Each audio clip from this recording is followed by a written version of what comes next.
Another tool I want to show you in the iMovie is the speed effect. Let's go and grab from the practice folder the clip that I want to show you how it looks like. So you go and you have a speed clip.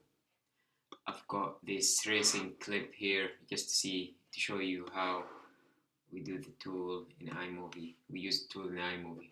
So if we play this speed effect, I want to try to apply the slow motion.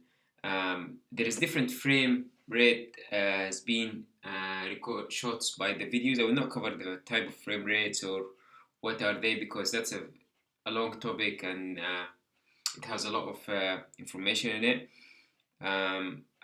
Because this video is just give you the basics to get your heads on the basics and you start editing your videos. So normally the frameworks is shot between 24 and 30 framework per second. That's what it looks normal. So that is a normal video of the race, part of the race. People,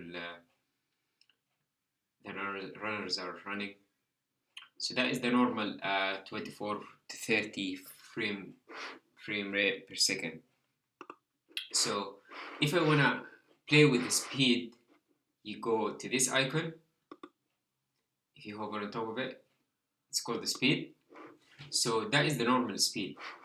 If you click in the video again and you go and you say like slow, you can pick how much slow you want it, like change the speed to 10%, 25%, or 50%.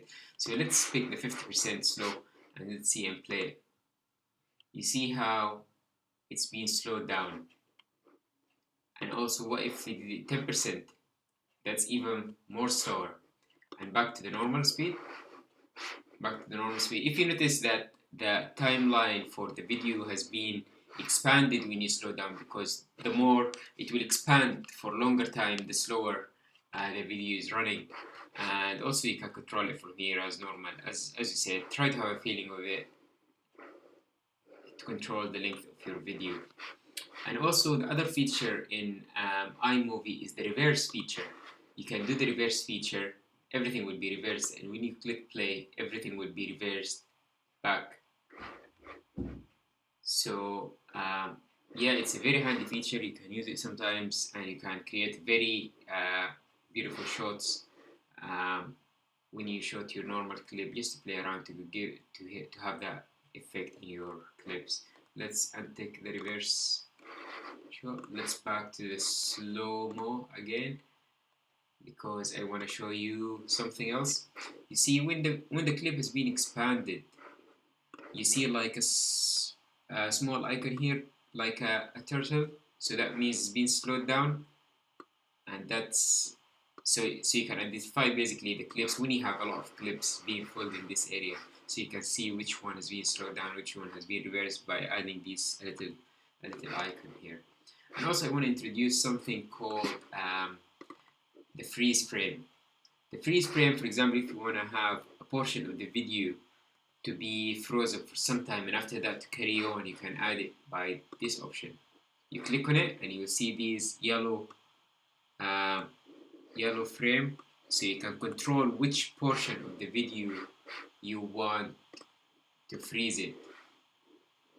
So you just basically by normal click and drag, you decide which part of the video you wanna freeze. Let's try it. So play, and it froze, and we'll carry on again. So try to have a feeling with it, try to play around with these tools and see how much you can get from it. And if you want to try the slow, the fast, the freeze frame, and even the custom, you have a lot of options here. You just play around with it until you get your desired result.